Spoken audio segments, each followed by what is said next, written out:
introduce Bhaskar. So Bhaskar did his undergraduate studies, I think master degree also in Calcutta, India. And then after that, he went to the United States. So he completed his doctorate degree in 1995 in Oklahoma State University. Then he did a postdoc in University of Oregon and Texas A&M. In 2002, he became a professor at University of Regina, Canada. And then he moved back to Texas A&M in 2005, and he has been a professor there since then until now. So basically, his research focused on physics beyond the standard model of particle physics and cosmology. So in order to understand the various puzzles, including the dark matter, neutrino mass, cosmic matter, antimatter asymmetry, and so on. So I think more recently he focuses a lot on developing new techniques and strategies to search for this new physics. And today we are very glad to have him to tell us about the origin of dark matter and visible matter. Okay. Thank you, Sheng, for the nice introduction. And I'll talk about this origin of dark and visible matter. And this is a 1.5 hour talk, so I need lots of equations to cut through the material. And most of the equations I kind of put together in the form of some notes, and they're available. And so it's part of my class also, like the class of what I teach. But you'd see that primarily I would use this set of Boltzmann equations, and then and how to solve them, and I just sketch the solution or how to solve them. I'll talk about that. But to solve it, just go through the notes and right from the beginning. And also, you can do the calculation in simple Mathematica. So if you need any help, let me know. And also, the one other thing, that note is kind of part of just to describe some part of this talk today. There are some other parts, and I did not collect them in the notes, but if you need to cut through the details of some of those calculations, again, just let me know. I can provide you all the details. And anyway, let's start and then see what sort of details do you need. Okay, so there are lots of outstanding issues: the origin of dark matter, what's the mass, and what's the mass of this dark matter particle, and what could be the model, or is it a particle? Can it be something different? What are the signatures? If it's a particle, is it just like what we expect to see in direct, indirect detections, or maybe it has something else?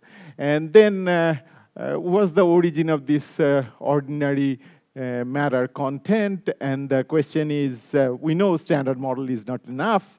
And then the question is why these two contents are so close by, because the origin of dark matter could be completely different from origin of visible matter, but still you see one is 5%, the other one is 27%. So within a factor of 5 to each other. So the question is why? And then the rapid expansion of the early universe, inflation, and neutrino masses, interactions. Also, there are quite a few experimental anomalies which we don't know. So, which we don't understand how to explain them. And so, there are lots of interesting topics which are kind of making us to think about some fundamental understanding. So, for us, it's this is the situation, like a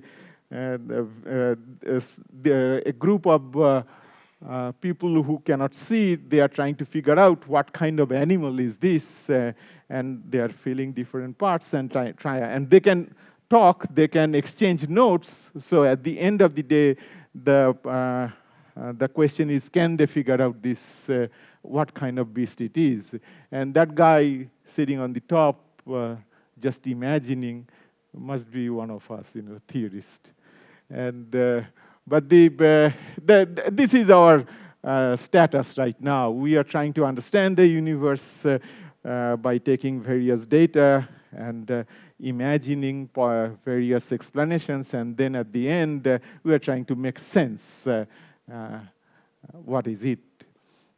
And so the outline would be just, I described a little bit of this cosmological history and the dark matter content. And in that context, I'll first start with the simplest thermal dark matter. And that's the place where I would just initiate this Boltzmann equation or Lee-Weinberg equation. And then the solution, again, as I said, would be in my lecture notes step by step. You can go through them.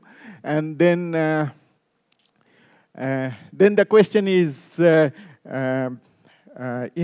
that all? Like maybe we may need something beyond, and or can we think of something which can go beyond this thermal picture? So a few explanations or few examples, like a non-thermal or non-standard cosmology, non-thermal, of course, if there is a thermal, there should be a non-thermal. But non-standard is something different. A standard cosmology, so you have this Hubble constant, which is given in terms of proportional to t squared. But in non-standard cosmology, you may deviate from that. And right away, when you discuss Boltzmann equation, you try to understand how this thermal content is produced, all these things, they just go away. And then the third case would be kind of getting out of this particle picture. It would be like a primordial black holes, because some of you are interested. I saw that what could be, what are these things and how do they really come into existence, and maybe what's the situation for if you use primordial black holes as dark matter candidates. So I won't consider all possible like a creation mechanism. I'll just use one. It's, since you are studying inflation, you have studied inflation, I'll kind of rely on that knowledge, and then I'll try to use this curvature perturbation to create this primordial black hole. And then basically for the particle dark matter, you have direct detection, indirect detection, and some collider experiments, and they all, all of them act together to give you some possibility of thinking about a scenario. But with primordial black hole, of course, direct detection is not there, but indirect detection could be there. And then gravitational wave. So that means at that time, you will be correlating different stuffs to understand a possible scenario. And then in all these scenarios, I will also try to see like whether you can address the matter abundance or baryon abundance, and the question is not only the baryon abundance or the baryogenesis, but can you address this issue of this mini coincidence puzzle, like that 1/5 parameter? Why I'm saying that it's a puzzle? Like yeah, it's a puzzle because they are, origin is different, so that's why. But the question is, how can you connect them together in the context of some understanding, so that you can say, this 1/5 may be coming from some fundamental quantity. Okay, and then I'll give my concluding insights. So particle origin of dark matter. So many things that get into the whole picture. So it involves statistical mechanics, then GR, quantum field theory. So all this together, they make this giant sandwich, which I have to referred to since I'm in Sao Paulo. And so many things that go into this whole, this mortadella that chef is kind of not interested to tell what's gone into the whole this sandwich. Okay, so let's start with this.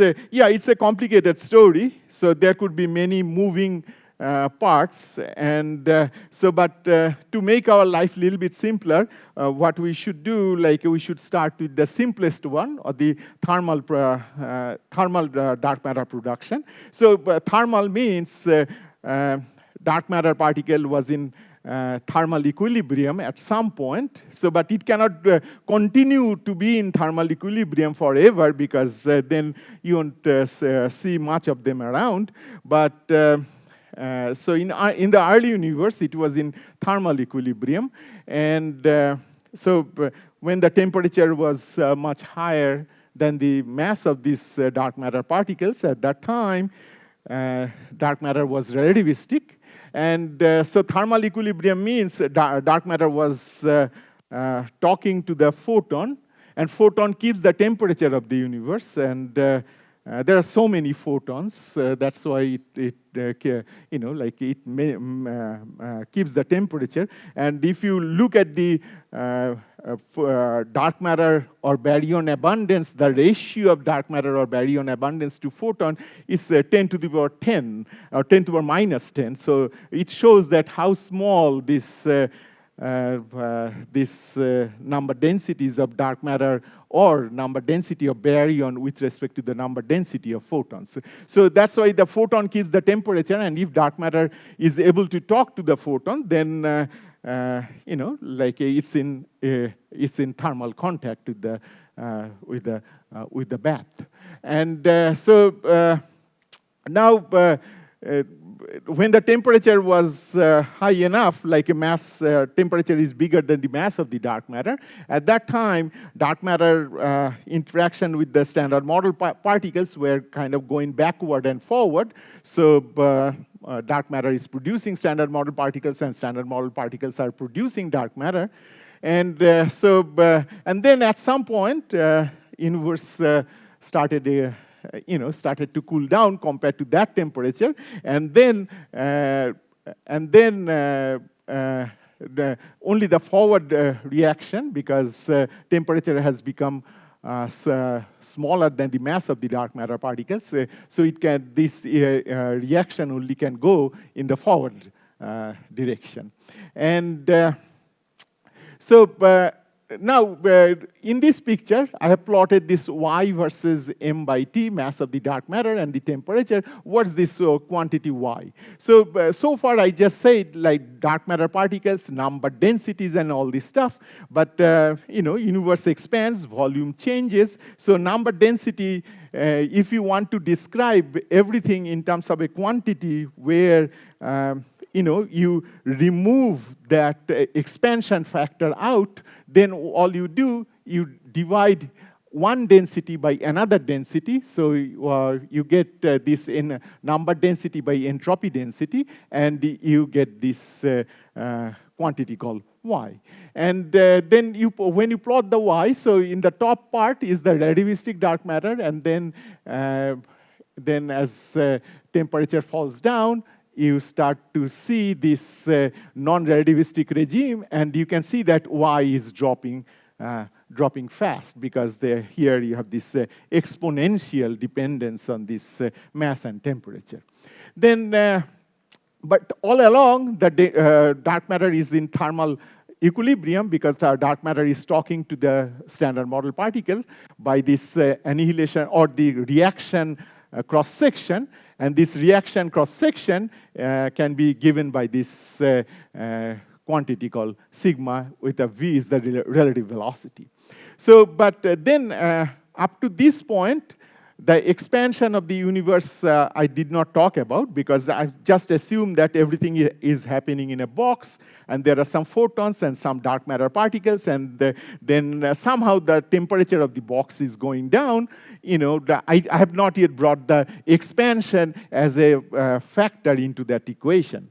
But once you bring the expansion, that's the Hubble expansion, which is h, and which becomes relevant, that means this expansion rate becomes kind of larger than this the annihilation rate, then the universe, in this equation, only these first two terms would dominate, and the last term would go away. So, but once it happens, then this y, or this value becomes flat, because by then the particle has, the interaction of the particle with the photon becomes irrelevant, because expansion rate has made all these dark matter particles to be spread out so they don't find each other and interact with each other. So that's the whole idea. So in the beginning, dark matter particles are kind of all talking to each other.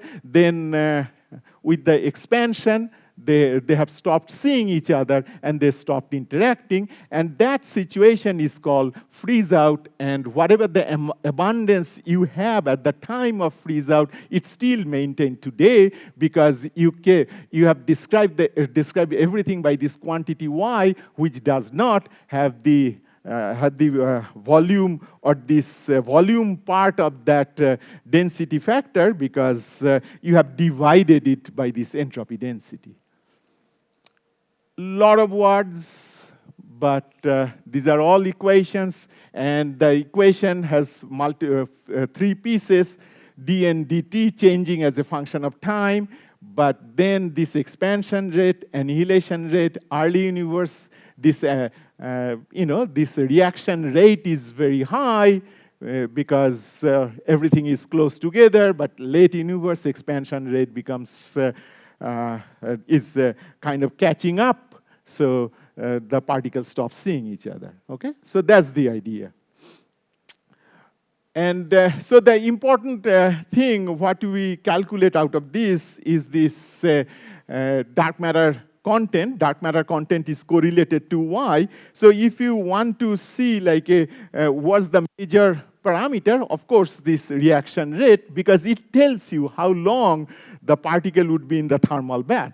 Because, of course, expansion rate is catching up, but suppose your interaction rate is too strong, then the particle would be in the bath for a longer time. If it's not too high, if the reaction rate is not too high, then of course the expansion rate would catch you kind of sooner.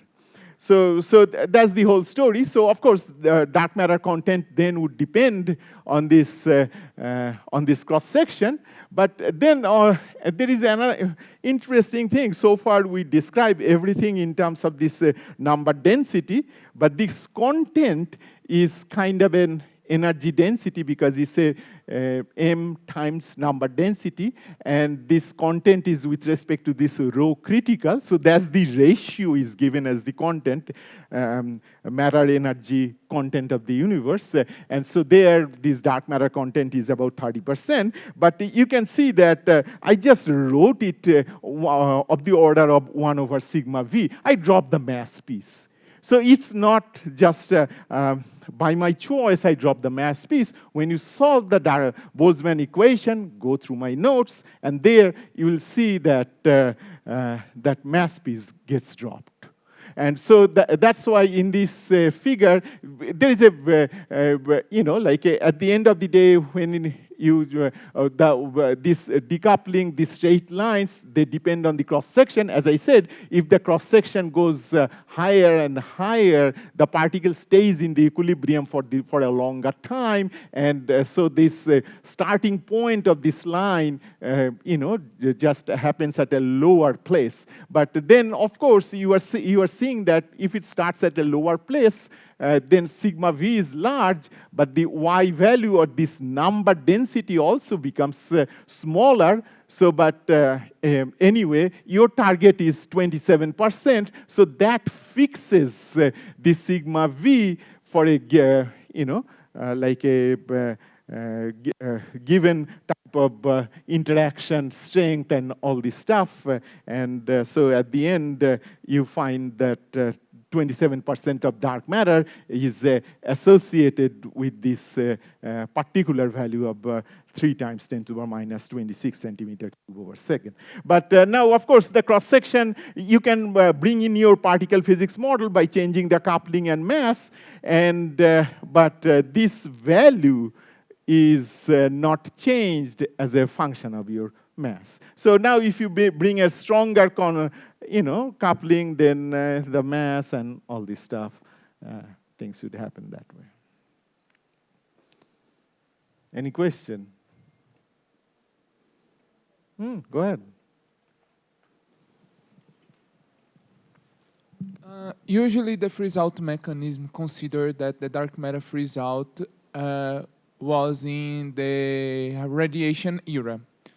So I've never saw any argument for this. It's any paper that I saw, any book that I read, always consider this. There is a good reason for this, an explanation why it's not possible to have a freeze-out mechanism in the matter era, for example. Because even when we do perturbation theory for the density of the dark matter, we to see for CMB, we consider that dark matter has already freeze out and the collision terms are 0. So there are good reasons for that. I've never saw anything like that. So I did not leave the radiation era, by the way. So matter could be, dark matter could be non-relativistic, but I still did not depart from the radiation era. Okay? So the dark matter could be non-relativistic. That particular type is non-relativistic, but I did not leave the radiation era. It's still the radiation era. That means, it's still before your cosmic microwave background production, okay? So still all this entire story is happening before BBN. Just the temperature has become kind of smaller than the dark matter mass. That's about it. Particle by particle, but it's still, the era is radiation dominated, okay? But my question is actually this. There is a deeply meaning why we must consider the freeze-out is in the radiation era. I have, as I said... So your question is why I don't play this game in matter domination. So you want to do that in the matter domination game, I've never saw anyone do that. So I thought that... No, you need, for the cosmology of the universe, what you observe, you need the... so if you want to do the matter-dominated era, I will show you some examples. I will come to that. Okay, so the question is, so this thermal dark matter in thermal equilibrium, and so everything I'm doing in the radiation-dominated era. And if you come to the matter-dominated era, of course, your abundances and all this stuff would change. You may not be able to see 27%, or maybe, who knows, I can see that. But I'll talk about like how do you get into different era and still see whether the dark matter can be. So if you, for example, if you have a model where you cannot do anything in the radiation dominated era, but then you have the only possibility is matter dominated era, then what do? Do you not talk about dark matter anymore? So that's your question. So we'll see that. Okay, any other question from the Boltzmann equation or the associated? Okay. So, but anyway, so bunch of equations. So you at the end, this is not the only time. So why people thought about these equations for dark matter? Because we have been using this set of the Boltzmann equation in the context of the universe for when you try to understand the nuclei abundances of different kinds of nuclei, or then form the hydrogen atom. So every time you have to face this interaction rate, struggle between the interaction rate and the expansion rate. So this is not the, so this is kind of a simple picture people thought about, but the idea behind this is the universe is doing this for so many times, so why not for the dark matter? Okay. So so typical diagram, so nothing to show here. But one thing you would notice, like when you try to understand this annihilation cross-section, and then from some of these diagrams, so you saw that sigma times V, and that some of these diagrams have some different velocity contribution. And based on that, you have S wave or P wave and all these stuffs. And those have some interesting implications in the evolution of the universe, because if you try to understand the velocity, thermal velocity, as the temperature becomes smaller and smaller, and then of course velocity becomes smaller. If some of these diagrams only has this velocity, have these contributions which depend on the velocity, then those diagrams would stop contributing. So that's also another interesting thing, because when you try to build a model for dark matter, try to understand all possible experimental results, there you have to keep track of some of these things. Okay, so now this is a particle dark matter, no matter what, thermal, non-thermal. But at the end of the day, so you have you have some signals at the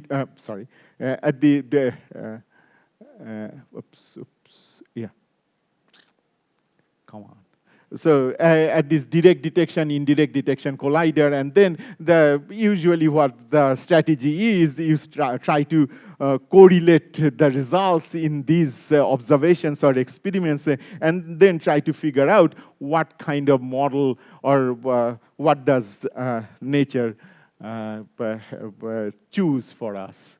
And so far, like LHC has been, or the people have been trying to see the lab-produced dark matter at the Large Hadron Collider, or not much luck. Indirect detection, this is the constraint from Fermi, and you can see that that thermal line is here, so it seems that it may be going below the thermal cross-section.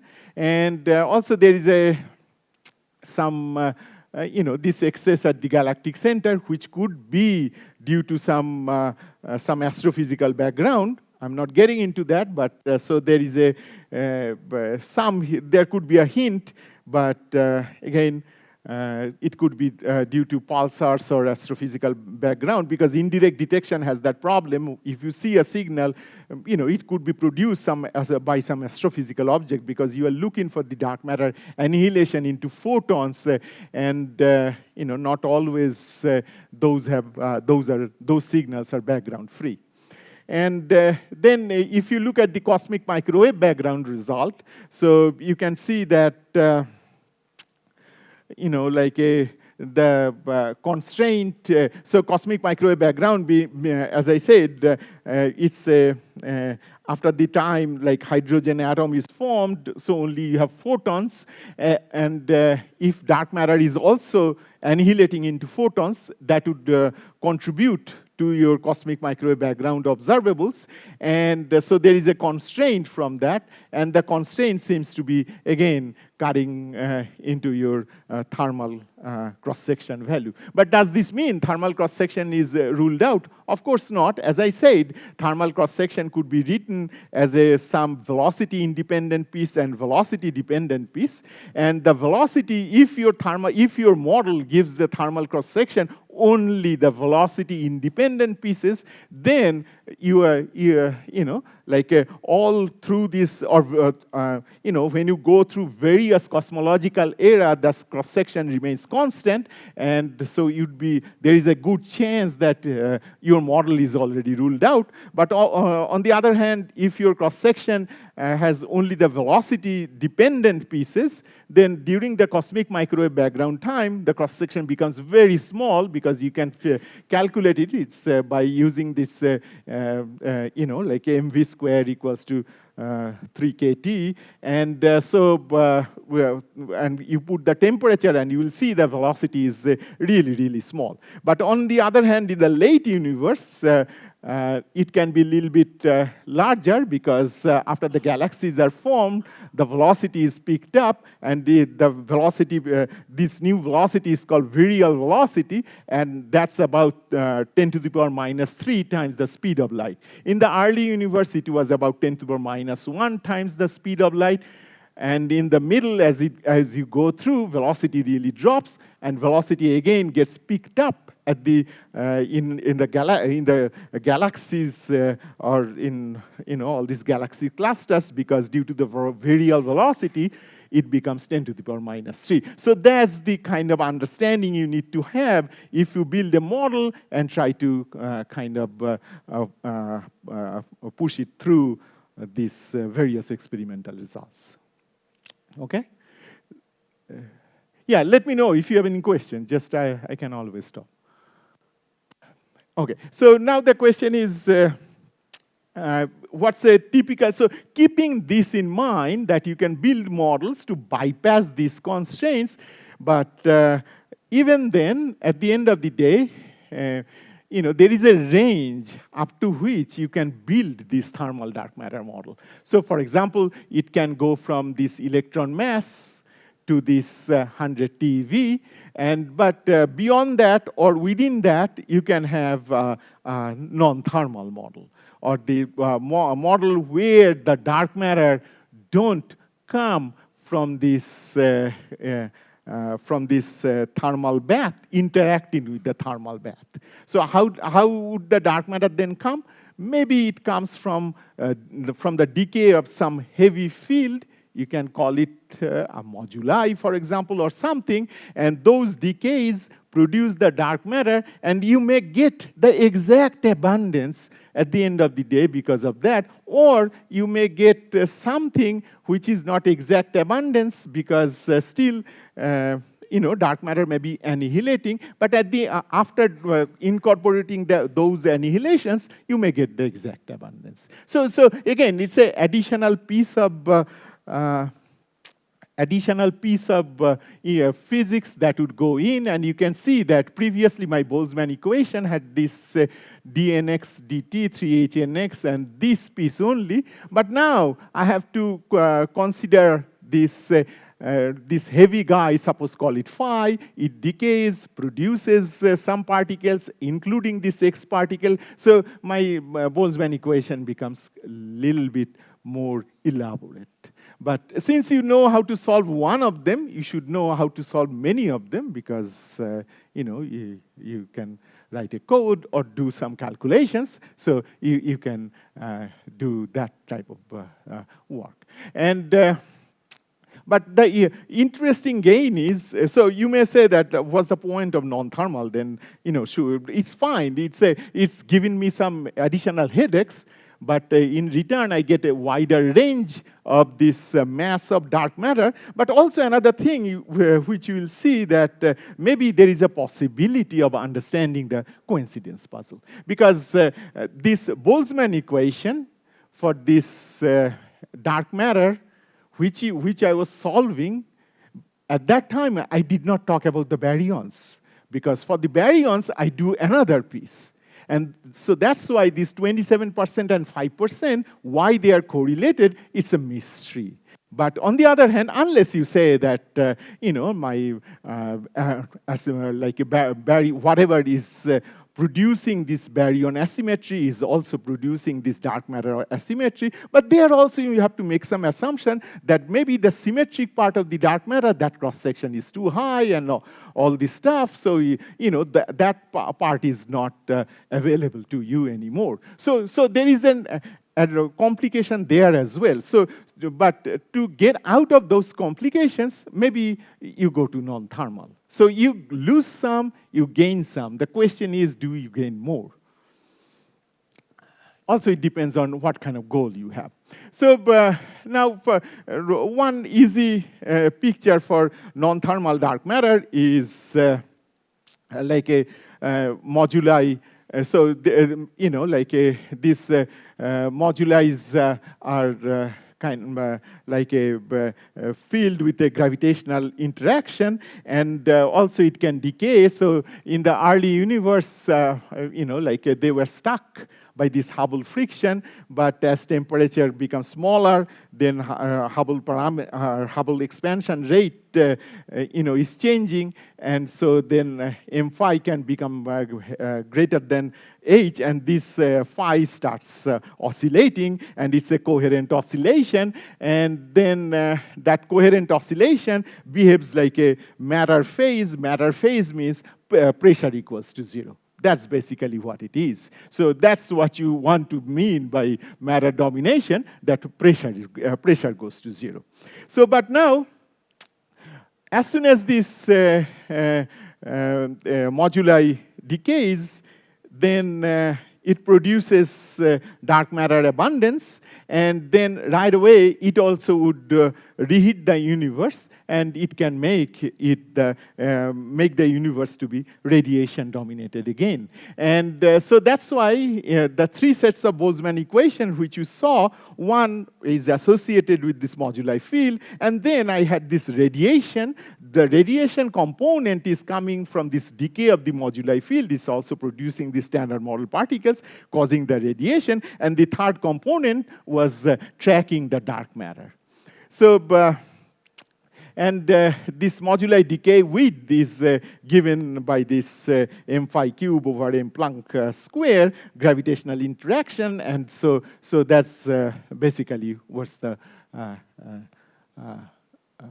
and then the reheat temperature of this moduli is related to this decay width by that formula. And then you can see that depending on this mass of the moduli, you can set your reheat temperature. And since you want the BBN to happen in the radiation domination, because that's you need for the successful baryogenesis, and so you finish all your non-thermal activity before that, and so between this end of inflation era to all the way to the BBN era, you just continue with this. You can have your, say, moduli mass to be anywhere to produce this reheat temperature. And moduli mass, depending on what kind of string theory model you are building, it can be easily at the 100 TeV scale, and there are examples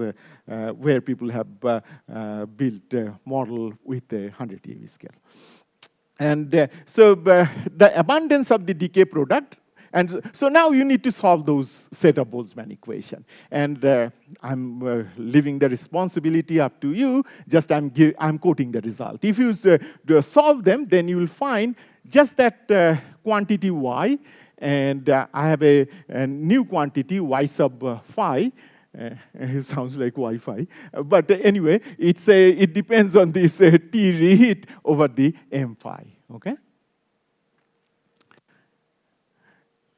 And so now once so now there are few things. Again, I have introduced something new, so I have to understand everything based on that something, what's happening. So now you can see that if suppose my reheat temperature is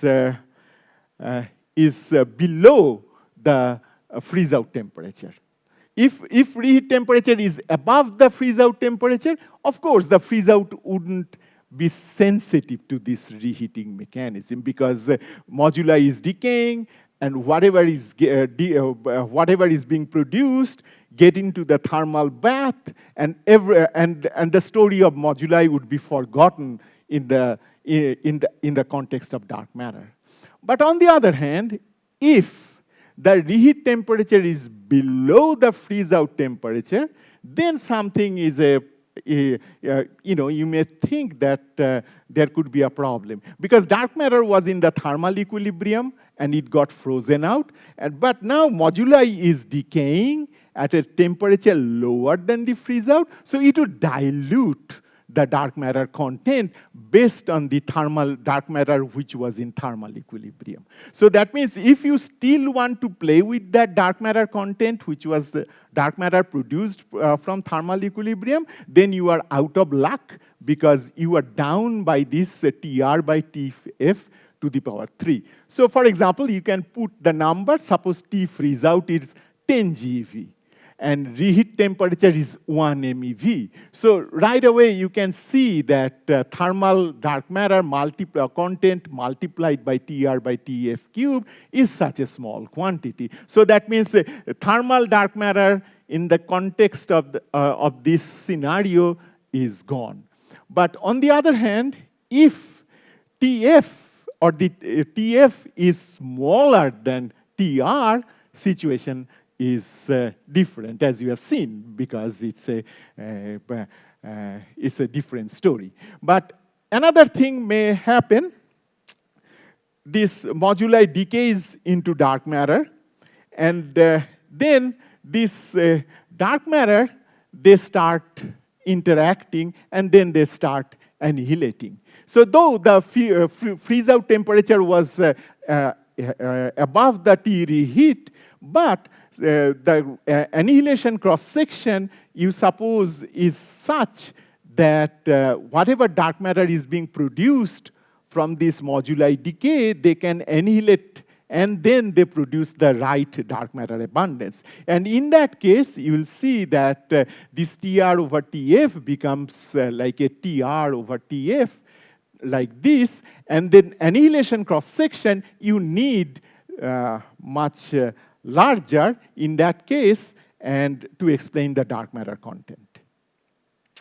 So again, intuitively you can understand it's a later stage of the universe. Reheat is happening like about a MeV, so you need to have the Hubble expansion rate, and also if it's like that story, you need to understand what should be the right number of dark matter particles based on that Boltzmann curve, and those particles are coming in and they are interacting, and then eventually the cross-section, you need a larger cross-section because larger cross-section is happening as you go down along that curve. So basically that's what it is. Previously you cannot play with the cross-section to be much larger beyond 3 times 10 to the minus 26 because it was thermal production, but here it's a non-thermal production, so you produce the particles at a later stage, so that's why you can see that larger cross-section phase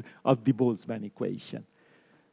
Please go through that and then make sure that you are understanding.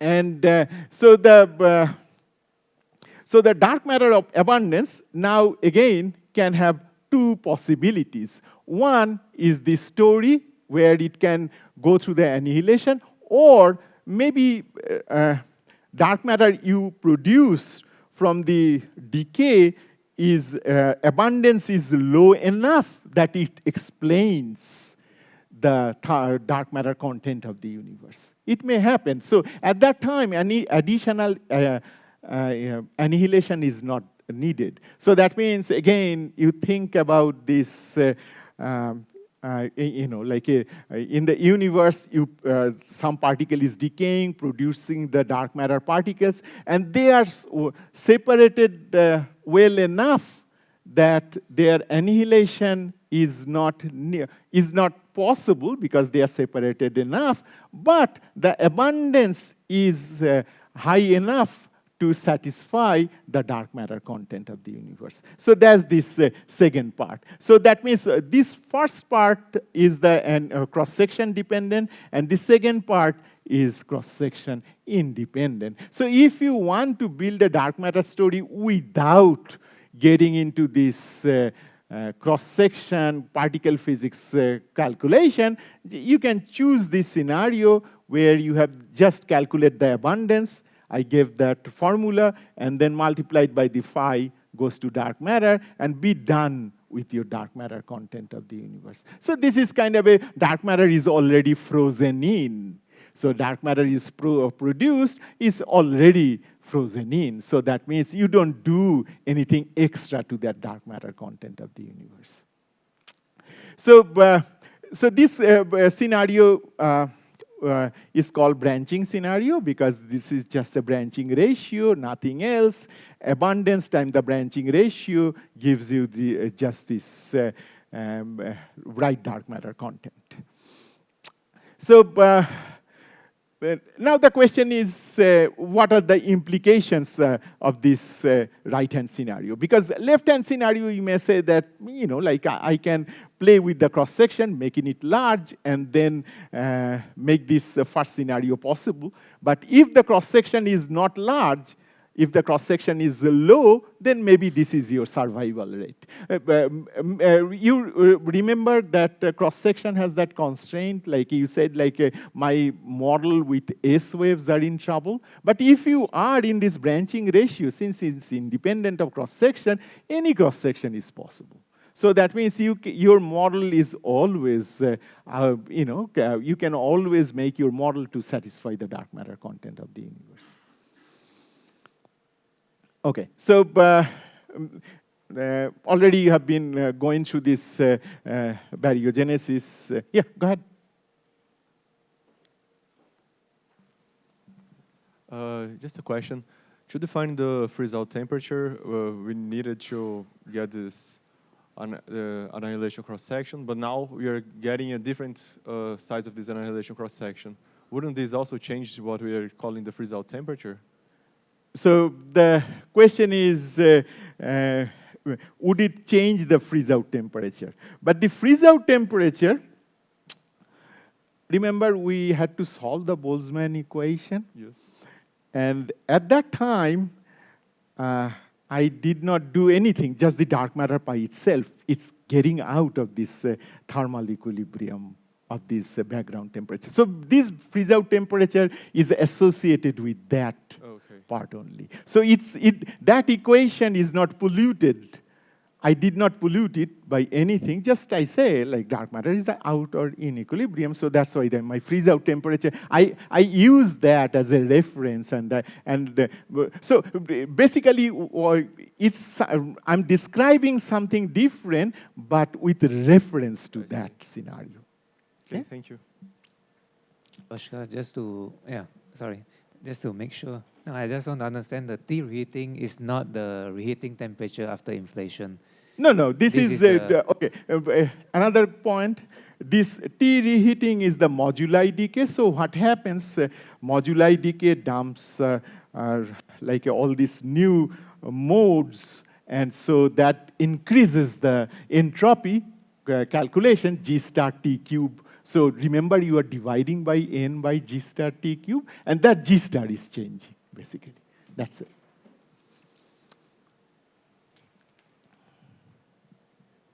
No, here. Sorry, I did not point out. In this scenario where dark matter is generated by the phi decay, have you found some problem with the large time life of your particle? Because I'm working also in a decay that provides dark matter, and in my work I had to choose if I used some kind of effective theory, and I have to choose a huge scalar energy because the time life has to be very big, or I had to choose a very small mass. Do you find something like Okay. that? So in this scenario, dark matter is not decaying. Moduli is decaying, it is producing the dark matter. And the moduli decay width, or this, is given by gamma, and it depends on this moduli mass and the Planck mass. And the moduli mass, if it is 100 TeV, good enough. And so it's not the dark matter mass. Dark matter can be whatever, your GeV, MeV, KeV, whatever dark matter you have. Because moduli is decaying, producing the standard model particles, as well as that, your favorite dark matter. Okay? So it's dark matter is not decaying. No, I'm not getting into the decaying dark matter scenario. No, I'm not talking about that. I was talking about That heavy the field. particle that decays and generated the dark matter. Because I see. So if that's your question, so this is the range I'm choosing, like between inflation and BBN. And you can, I'm choosing, you can take it to be, if you, so now the question is, what scale would you choose? Now, if you play with your dark matter, any WIMP type dark matter particle, or the freeze-out temperature is about 1/20th of that mass of the WIMP. So suppose 100 GeV. So 5 GeV is. So if your reheat temperature is below 5 GeV, suppose 1 GeV, this scenario would start to work. Okay?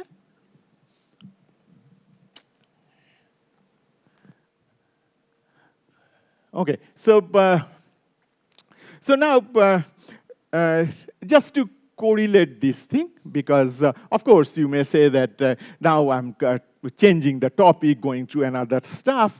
So, but already you have seen these conditions, and you can think about how one can build a model or talk about that separately from the dark matter sector. But now what I will do, I'll connect them. But I'm using supersymmetry. Some of you would say, supersymmetry is ruled out. What the hell are you doing? But this can be done for any heavy particles. So just I have this example, and so that's why I'm using it, but you can do it for any example or any particle model. Actually, we also had a paper where we just used the standard model heavy particle and dealt with it. So this is the some singlet, color triplet, and then UD right-handed sector, and you need that not only C, but also CP, but also you need a baryon number violation, so that kind of makes sure that X does not have any baryon number. And so you can produce this baryogenesis from X decays. So, like XX bar or the N decays, so these are heavy color triplet. So, and by the way, if you really still work with supersymmetry, the scales should be higher, so that makes sure that the X scales beat like a few TeV of the LHC. So, but again, as I said, you don't need to work with this thing. You can come up with a simple baryogenesis model. And so in this case, I chose this model, and this is kind of a post-Sphaleron baryogenesis. Why I'm getting into like electroweak Sphaleron baryogenesis? Because you remember I was choosing the reheating scale or moduli decay scale to be maybe right above the BBN or between 1 GeV and BBN. So that means I already have gone past your electroweak baryogenesis. So this is a different, it's called post-Sphaleron baryogenesis. So now what I will see that moduli decay would produce this N or X, and then this process would start to happen. Okay, and so and also you can see that since the moduli decay is also producing the dark matter, and it's producing this one, so there is no additional cross-section dependence. So maybe you can be able to correlate them. Okay, so that's the idea.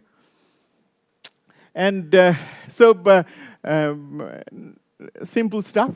borrowed from the leptogenesis. You have seen similar stuff in the leptogenesis, but now I'm selling it in the context of baryogenesis, just connecting it to the quarks and all this stuff. So at the end of the day, again, I'll bring that y sub phi, that y phi, that's so important for everything. Even for in the context of the universe, y phi seems to be the most important thing if you want to connect, like connect baryogenesis with dark matter. And so you can see that this y sub phi naturally is 10 to the power minus 7, and so you connect it via branching ratio, and this epsilon parameter is a kind of product of this associated with the product and the loop factor, and the loop is given by that epsilon factor. So it would be 10 to the power minus 1 to 10 to the power minus 2 level, and then you produce some branching ratio, and it's easy to get this 10 to the power minus 10 number, what you need for your baryogenesis.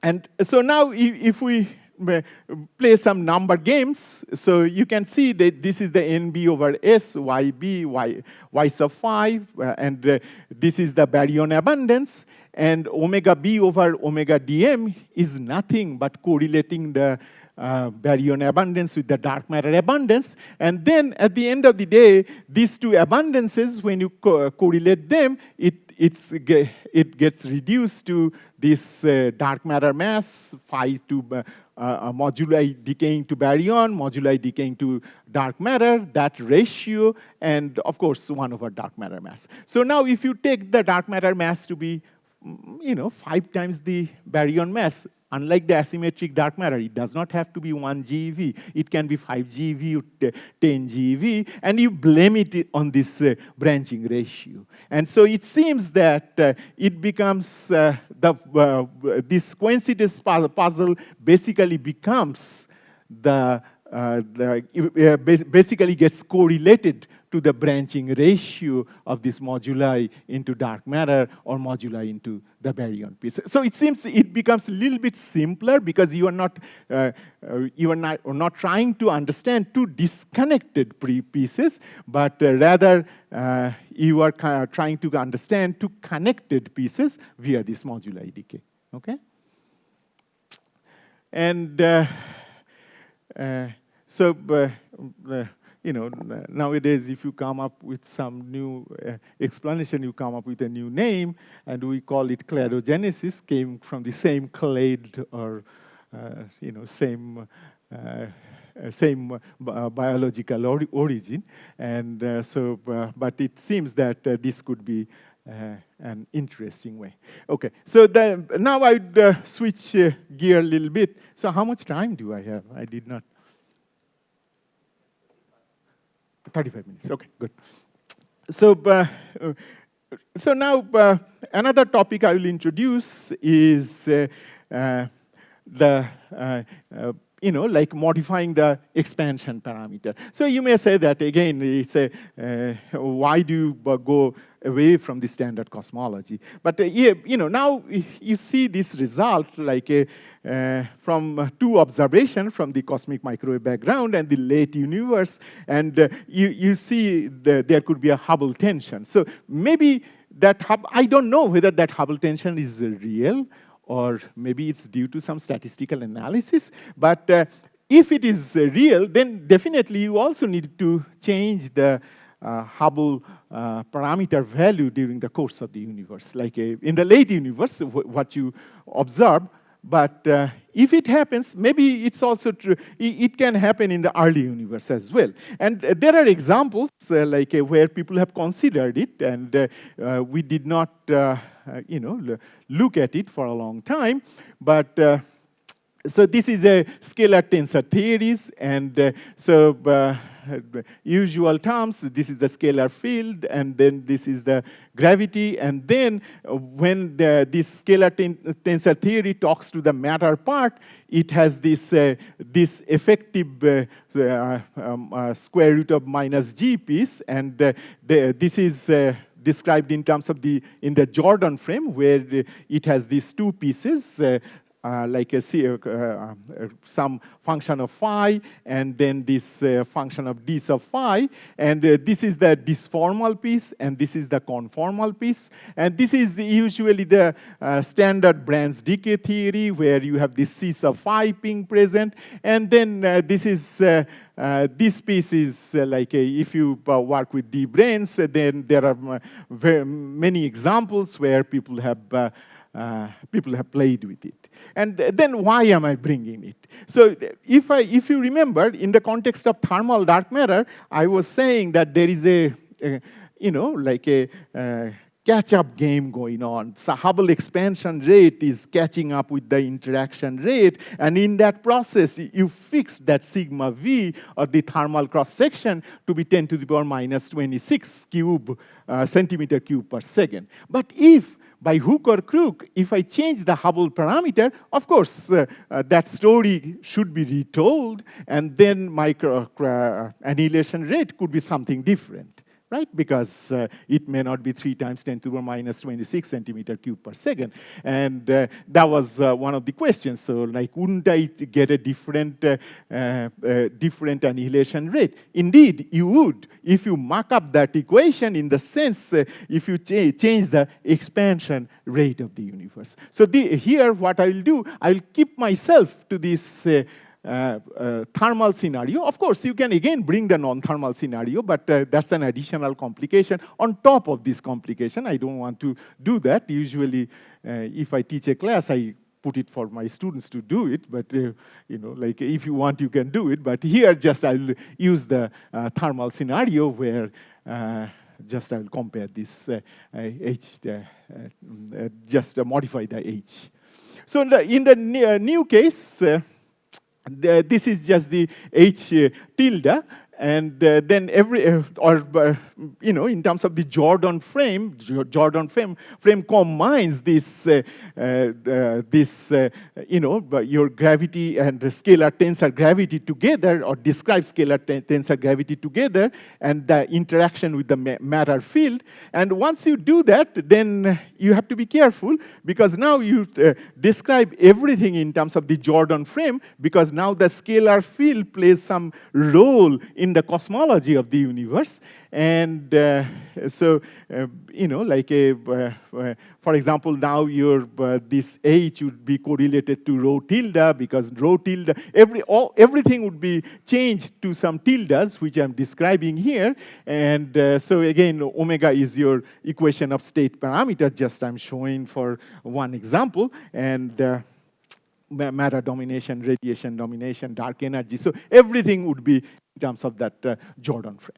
So now, if I compare H tilde with my without modifying the gravity, and then you will see that if I plot, and then this H tilde, it becomes different. So it becomes different means it can be larger, and then it can be smaller. It depends on what's the look of this C sub phi, and what's the boundary condition, what I put there for this phi, or the scalar field in the scalar tensor part. So now if you bring this sort of equation to your Boltzmann equation, of course, you'd see some different behavior of this annihilation rate, because if you compare that with this kind of expansion rate. Now what's this phi field? Suppose we put some initial condition, and then with time, you see that C phi, this is this conformal piece, it goes up, and then comes down, or the phi field, suppose it starts from here, and then it goes there, and then it becomes flat. So that means the phi has a character. The character is you kick the phi, and then it goes through some motion, but then it becomes frozen again. And the frozen is happening because Hubble friction. Hubble friction is arresting it. So that means now, you see that by BBN 1 GeV, you forget about this field.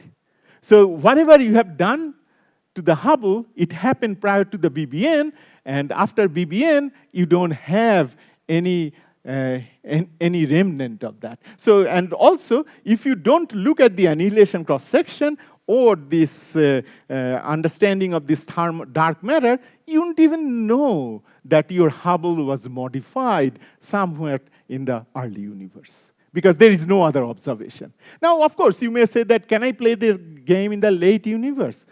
Yeah, probably you can. Like, you just need an initial condition. Somehow you need to instigate this scalar tensor theory beyond CMB, and then again kick that thing, and then maybe it can produce some change and it can be arrested. I did not play that game, but because I still don't know whether Hubble tension is real or not. But something like that can be done there as well.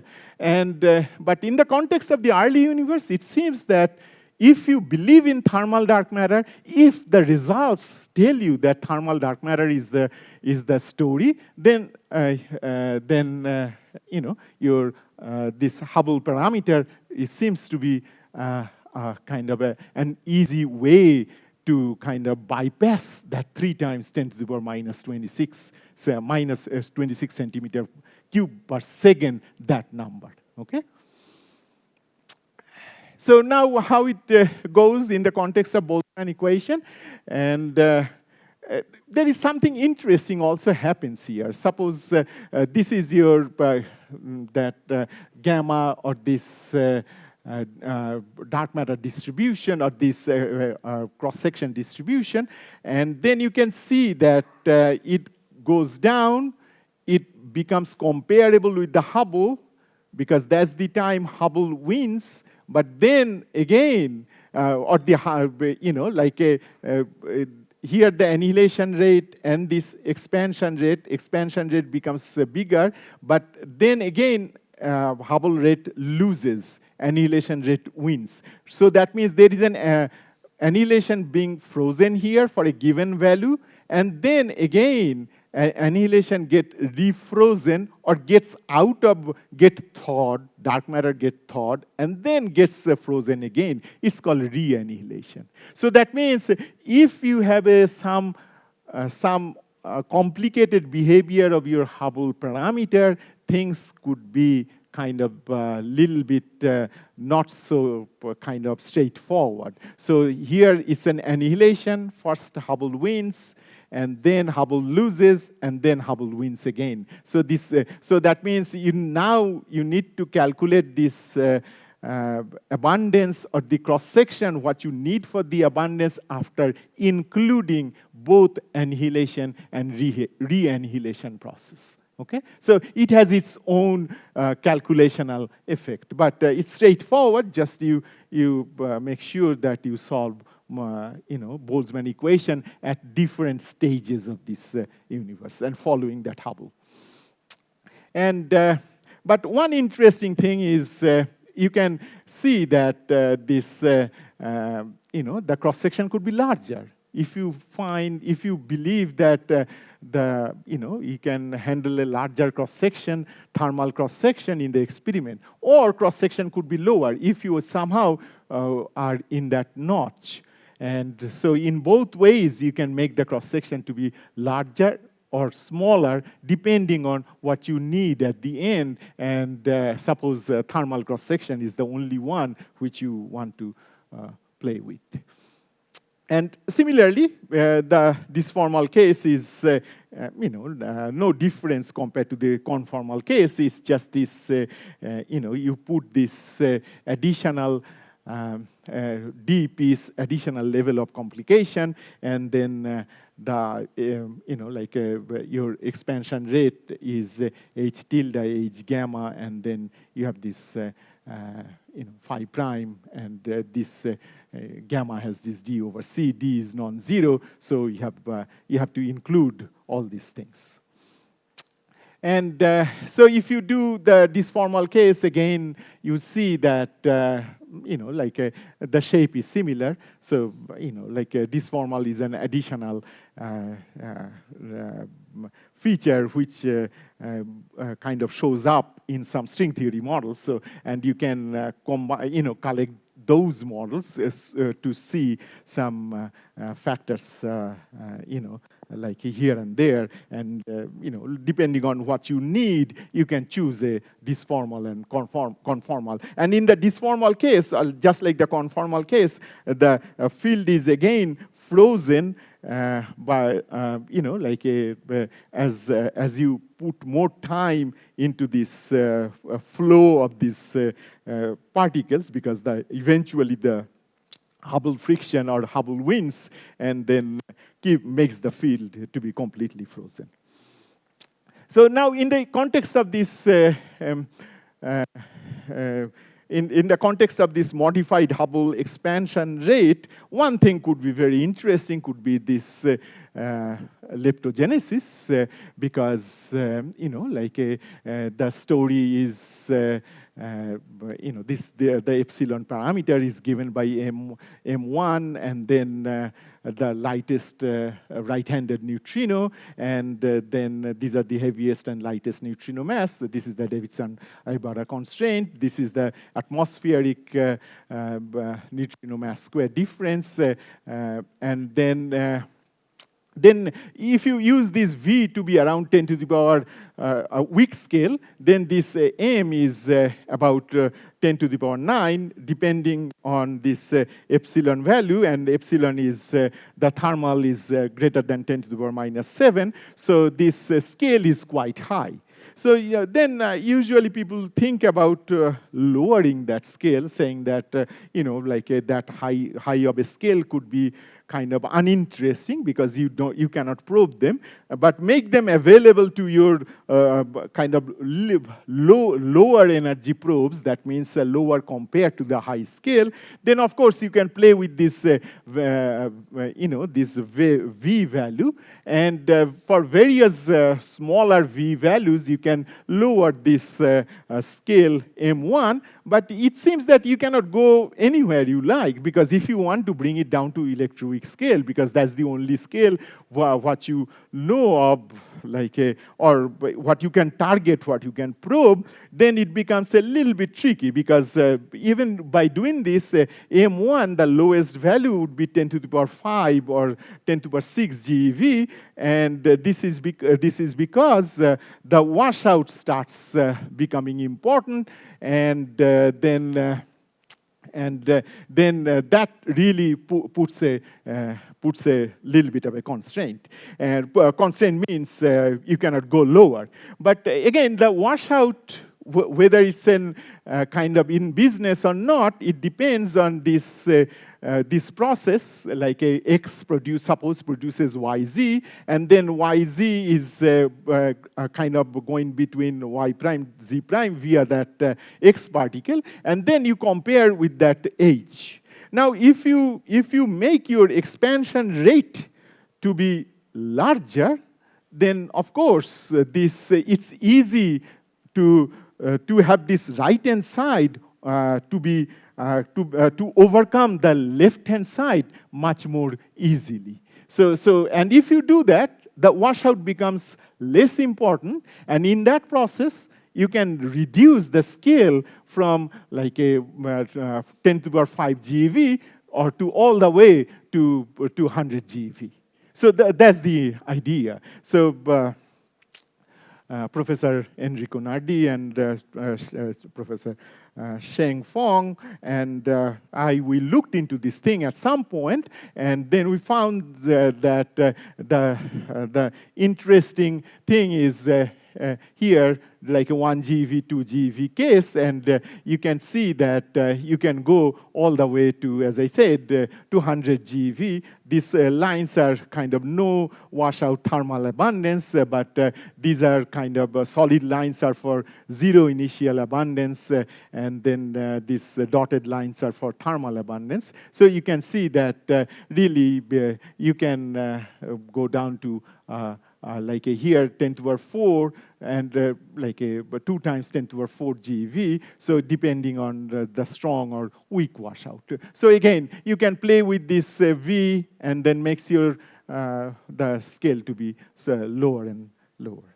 But again, you cannot go make it too low because again, at some point you'd start getting hit by the washout. So there is a block there. So, but tendency is there even with a, if you compare with a 1 GeV, 2 GeV case, then this expansion rate seems to be helping you to block the expansion rate because after all, you just get some help from a larger expansion rate. So, but this scenario, again, would run into that problem that maybe the baryogenesis or the leptogenesis and dark matter, they are being produced from two different ways, and there may not be any connection.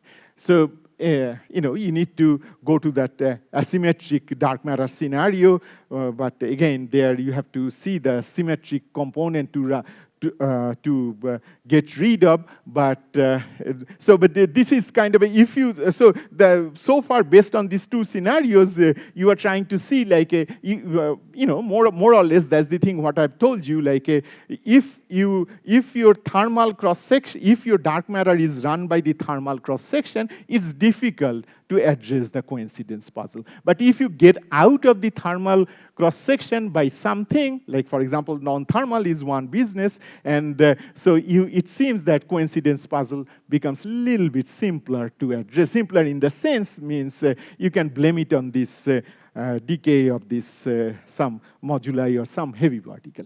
So now my third example would be primordial black hole, and so this is another topic which has been developing of late. So, since dark matter, it's not, so far all these experiments have come with empty-handed, in search of dark matter. So maybe dark matter is, not formed by this.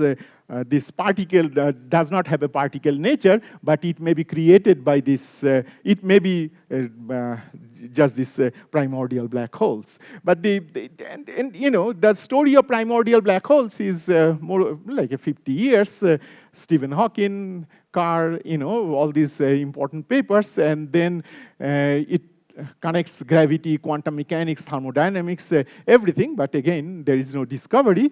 And so, but, and there is a problem with the primordial black hole because it also evaporates through Hawking radiation. So only above certain mass, they can still survive today. And those masses could be like, for example, would be bigger than the asteroid size masses. Asteroid size masses means about 10 to the power 15 to 10 to the power 21 gram, that's a asteroid size. And if the primordial black hole mass is kind of around that or heavier than that, then it seems that you can see the kind of some evidence of these primordial black holes. But primordial black holes can be, like tens of solar masses, so, it can be very heavy. But for the lighter case, if you want to see the direct evidence of that, and then the mass would be has to be greater than 10 to the power 15 gram. Now, if the, we'll see that, yeah.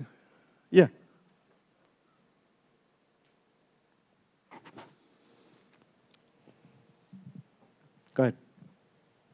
Hello. I would like to know if, when we consider the Hawking radiation of black holes, if we consider that they absorb energy from the CMB radiation, because if they were formed before the CMB, it seems to me like that they would emit Hawking radiation but absorb the background. Do you consider that into account? Right. So the question is,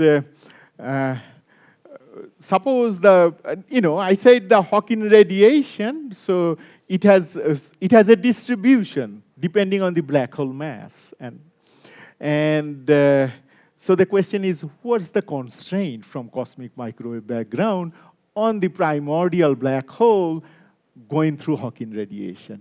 Yes, absolutely. So there are constraints, and I'll show in my slides. So you'll see that. Okay, thank you.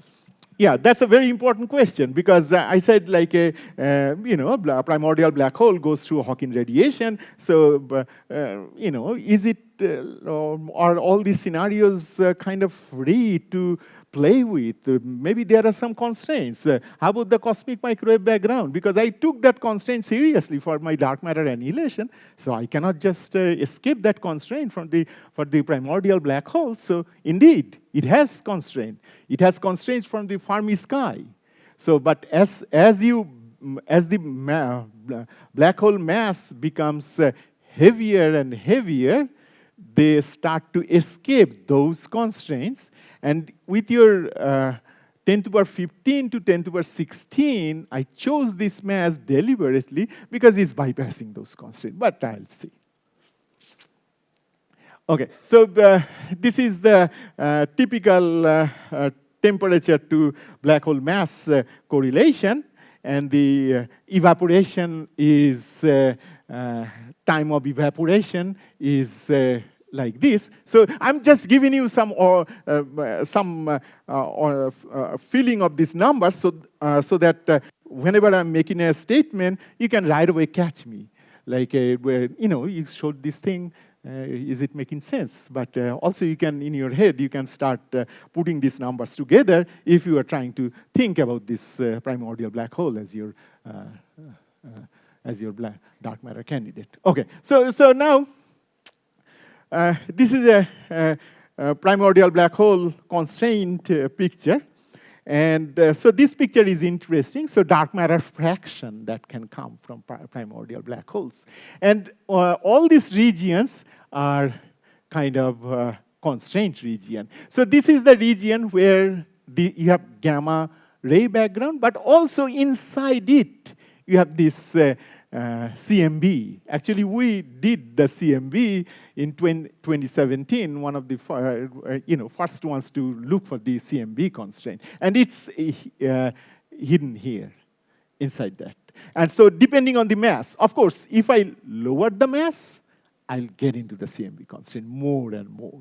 And so, but also you can see one interesting thing is around here, there is this region. So that means if you are tired of looking into particle dark matter, and you are more interested in some like a black hole type object as your dark matter, and then this could be the region. And then microlensing comes, and so there are constraints from there. But also another thing I must point out, whatever I'm saying based on some delta function of like a black hole mass, but if I allow the black hole mass to be a little bit distributed, even this dark matter fraction region should be okay. So that's a detailed comment I'm making. So, but when you play with the primordial black holes, so those could be the important thing to kind of correlate. Because I think yesterday one of you asked, like, what could be the constraint, what could be the regions, and this is the like a constraint region. This is whatever you want to follow. So now you create your primordial black hole through whatever sources.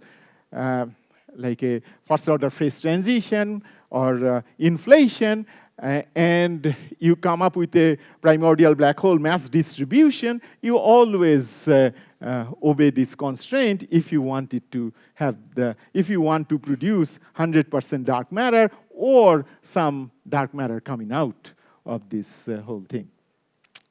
Okay, so now this MEV sky, so there are some, usually there used to be a hole in the MEV sky because people were more interested for this GeVs or the above GeV constraints. So Fermi-lat goes up to this, but really it's about a GeV, the sensitivity kind of peaks. After that it drops. But now E astrogram, amigo, and then there is this COSI, which is starting in 2025 or something like that. And so there would be some interest in that, in probing that MAV sky, or where the dark primordial black hole could be a dark matter candidate.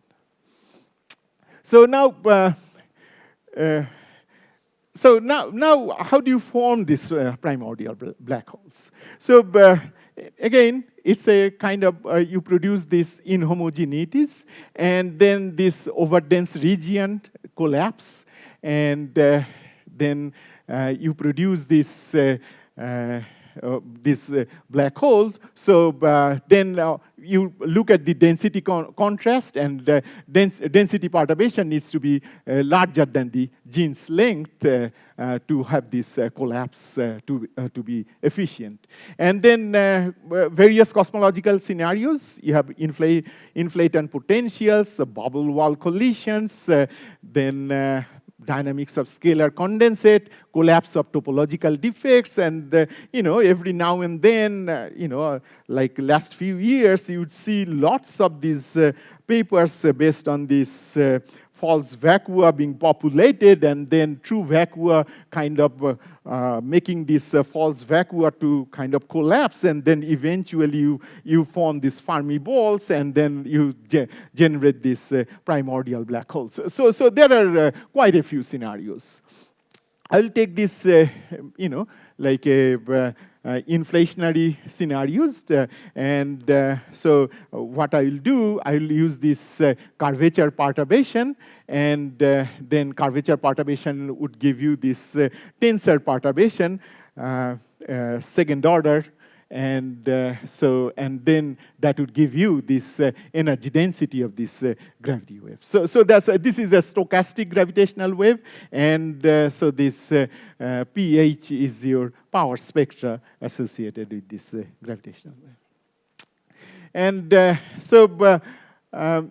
now the question is, if I use this curvature perturbation, and as a function of k, like what do I need? So this is again, you can get some idea. So this is for the CMB. So the power needs to be kind of to have some kind of signal in these gravity wave detectors. It needs to be around 10 to the power minus 4 or above. So it's clearly 5 order of magnitude more power you need, and it depends on the k value. It goes from one detector to another detector. So again, if you have a particular inflation model which kind of gives you all of a sudden increase of power for some k value, you know what k value would be needed to make any to find a given signal in a particular detector.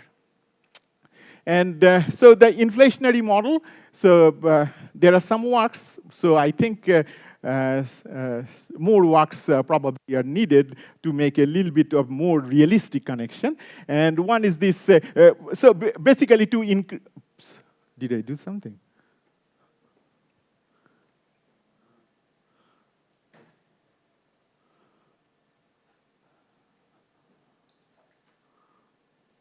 Okay, thank you. So, basically, you need to make the power to go up, or this phi dot it needs to be very small. So that means slow roll becomes almost no roll at some point. So it could be due to particle production. Just you make that phi dot being to go to very tiny during the process of the inflation. And then, of course, then you have this, you can have this as an enhanced symmetry point or the inflection point. And and based on where you, again, create this thing in the e-folding of the universe, you just produce these primordial black holes, CMB, and at various stages right after inflation, so these modes come in, and then they can start producing these black holes. So this curvature perturbation. So so horizon size is decreasing during inflation. After that, it picks up, and the modes are leaving, and modes are coming back. So somewhat, you know, like a 60-folding time, within 60-folding, this stuff is happening, and those modes which left during that time coming back, maybe with some higher power to help you to create this primordial black hole. And so now the question is, oh, I thought I had another. So before I get into some, you know, some description, so to use some primordial black hole to produce some gravity, to produce some signals, we also tend to see this curvature perturbation comes in and produce this density contrast, as I said, and so that P delta K, which is curvature perturbation power, gets converted into P sub delta, and then P sub delta is given by this, and then this variant sigma 0 is obtained by this this window function. Window function is this, depends on this K, and then eventually, after you do everything, you can calculate the energy density. So that means this, after you form this object, this primordial black hole, you can use that based on the energy density, whether it has the right amount of dark matter content, or if you have some Hawking radiation, visible Hawking radiation or not, and so use that as a signal for this set of black holes. And here, just I use this curvature perturbation with a log normal distribution just to see what kind of energy density you produce in the gravitational wave. And again, just this is a kind of toy scenario, and you can use a delta function or log normal distribution with various parameters, and the effect of the various parameters in the energy density of this gravitational wave as a function of the frequency, you can also plot. And now, after you produce these overdensities, then this black hole mass is given by this horizon mass times some K factors. These are all numerical simulation factors. So you really pinpoint this energy density which obtained in the black hole as a function of this P delta, the mass, and the horizon mass. So if you know the, you know, if you put a given black hole mass, and then you can calculate this this energy density as a function of this delta. Delta is your over density, and then again put everything in the form of equations. So you know, like all these equations are straightforward, but just you need to go through them. So you can really calculate this F, which is the ratio or dark matter fraction which can come from the black hole as a function of the primordial black hole mass, and then you can convert this particular black hole into this Hawking radiation, because as you said, black hole evaporates, produces Hawking radiation. So then you can convert that into some observed gamma ray flux from all the primordial black holes. So that means first you create this curvature perturbation from that almost no roll type of potential, and then that curvature perturbation produce that density perturbation, and then that density perturbation gets into this black hole mass calculation, and then you convert that black hole mass into this gamma ray flux. So all these steps are given here, but there are some more steps which you may need. Anyway, so most of these steps are kind of put in the slides. And again, you can use the same log normal distribution or this delta function, and then try to calculate this this df by dm as a function of the black hole mass, and then you can convert it in terms of this photon spectra. So that means now you are, if you look at the galactic center, then through this primordial black hole as a function of this energy, you see this kind of spectrum, and you can see that it can go all the way to like a 1 GeV, and like a peak is between 10 MeV to GeV, and this is the energy density, gravitational wave. So it seems that for a given curvature perturbation, you produce gravity wave.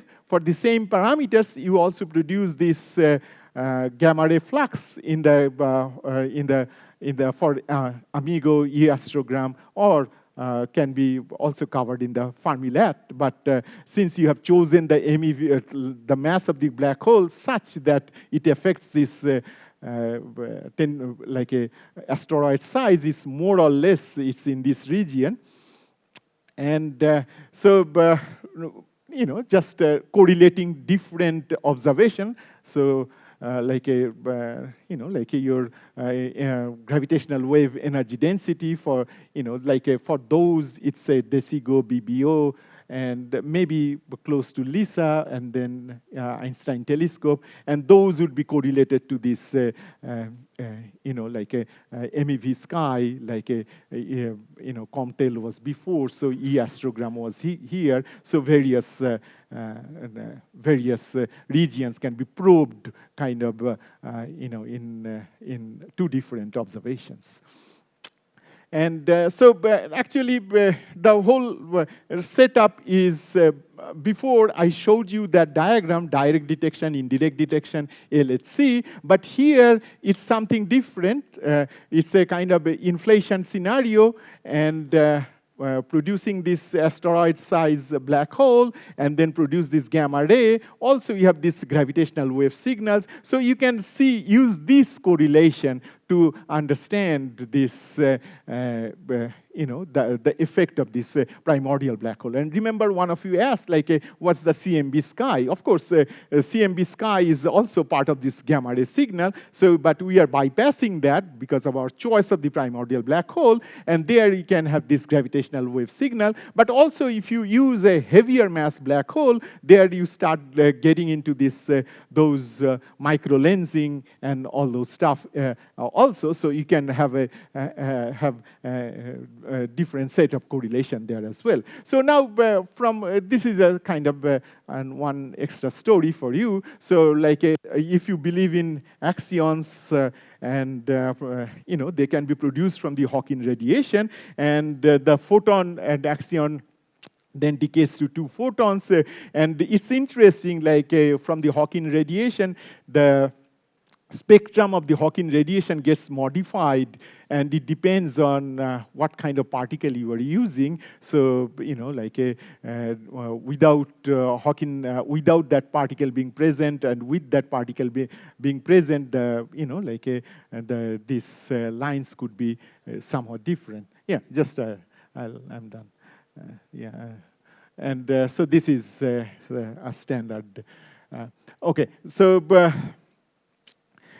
Now the baryogenesis, just one last slide. So from Hawking radiation, Sheng has worked on that, so which is very interesting. So you can also have baryogenesis, and in this case, actually one can, in principle, since it's not kind of blocked by your cross section, the baryogenesis and dark matter abundance, in principle, can be correlated.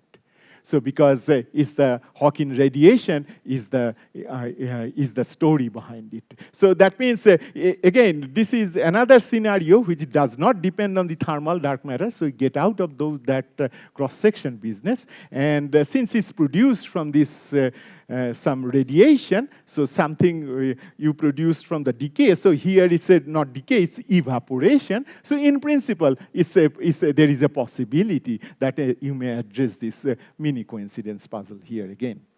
Well, it's an ongoing project, so there are many details. But anyway, so let's not prevent you from having a good lunch.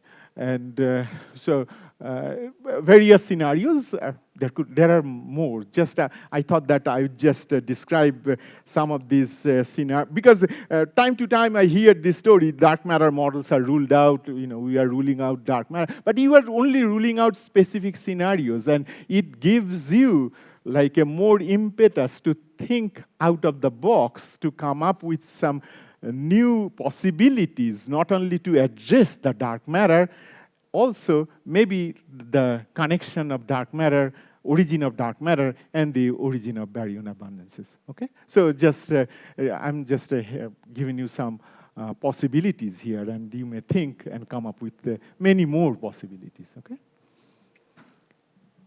Okay, thanks very much, Bhaskar, for the very interesting lecture. Maybe you can also have a longer lunch today. I think maybe lunch until 2:15, since we have less student stock. But so, any questions for Bhaskar?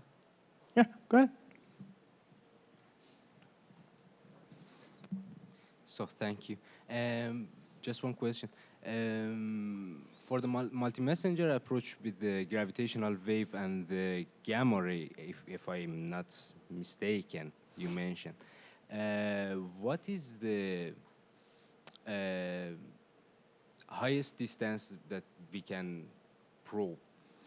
So good question. So for gamma ray, always you go up to this extragalactic, like a z equals to 2. After that, they cannot contribute, because if you do this calculation beyond z equals to 2, there is no contribution. And top of that, you saw that also, if you can look at the slides later on, I picked up most of these constraints from the galactic center. So, which is almost like a z equals to 0. So this is also another interesting thing, like the curvature perturbations which produce this primordial black holes around z equals to like a 10 to the power 20 or 21, and that it gets correlated to some later, very, much later z observable. So if you use this inflation paradigm, but of course, if this correlation you use, it's a very high z value to very low z value. And the mass range of the primordial black hole you are considering is 10 to the 15. 15 evaporating. Upward. Evaporate. Not, again, it does not, it's a maximum like a evaporation. So it's a kind of a distribution. Because it's like a transient event. Right. I'm just thinking that, like, if you're looking at the center of the galaxy, and you're looking for the transient events in the gamma ray and in the also in the gravitational wave. Your background is not high. So if you look at the center of the galaxy, you still have this background coming from your pulsars or whatever object you cannot see, but they still can produce this astrophysics. So that's still your background. And now your question is, I see this gravitational, stochastic gravitational wave background from anywhere and everywhere. It's not like a particular object is producing, because this is this gravitational wave came to exist when those modes enter into the horizon. It's not like a primordial black hole is producing any gravitational wave. I'm not looking into that. These are. I'm not saying that they may, like a primordial black hole, eventually evaporate and then. But these are kind of still out there today, and the gravitational wave.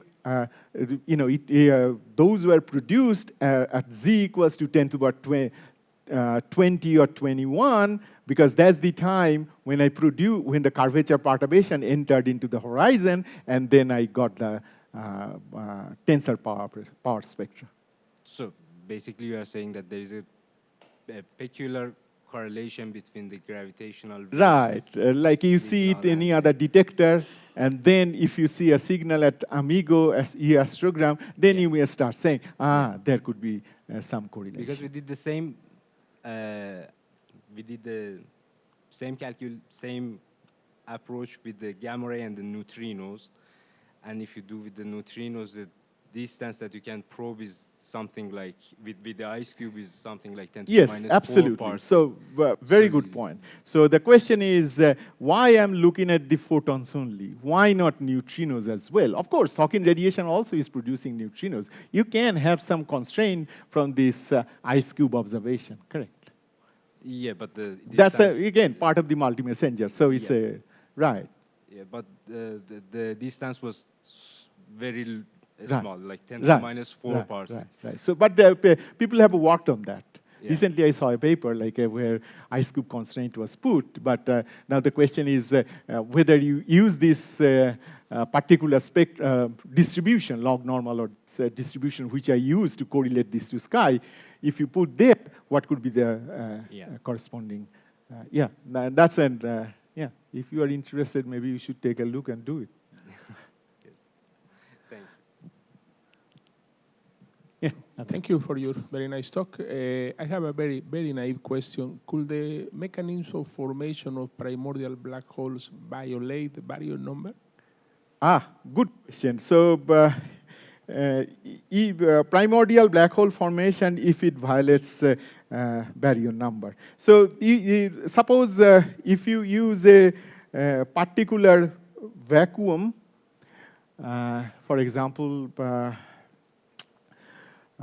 like if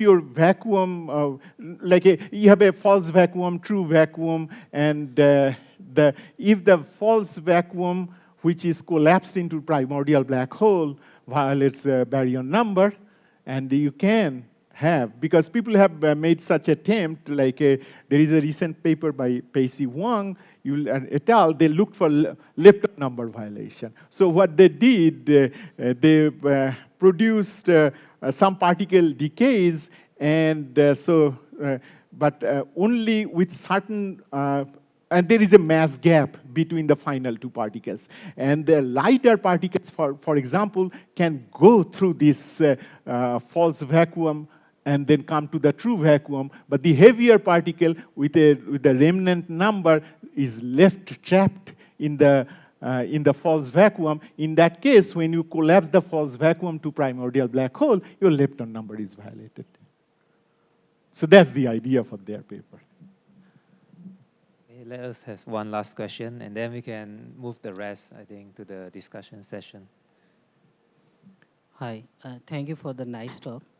I'm just asking, can you comment on the production mechanism of the moduli field? A production mechanism of the moduli field. So the way you would see this is just a, suppose I have a multi-dimensional theory, and then I do the compactification of these various dimensions, and this moduli field would be associated with this compactification. And now I need to have this kind of compactification to be stabilized, because you don't want it to be kind of have a runaway behavior. And that stabilization scale, I could set it to be 100 TeV, and people have done like a various type 2B flux compactification scenarios where this 100 TeV scale seems to be okay while you have a standard model in one of these vacua. So it's associated with the stabilization of this moduli, associated with your higher dimensional theory. When you come down to the 4-dimensional standard model, at that time, you generate those masses. And the masses could be, I saw that it could be as low as even a GeV, they can bring it down. So I'm just using those moduli to be part of this game, and then do whatever I wanted to do. Okay, so I think we have a discussion session at 3 today. So I think Bhaskar and Miko will be here to address the rest of the questions. Okay. So thanks, you. Bhaskar, again. Thank you.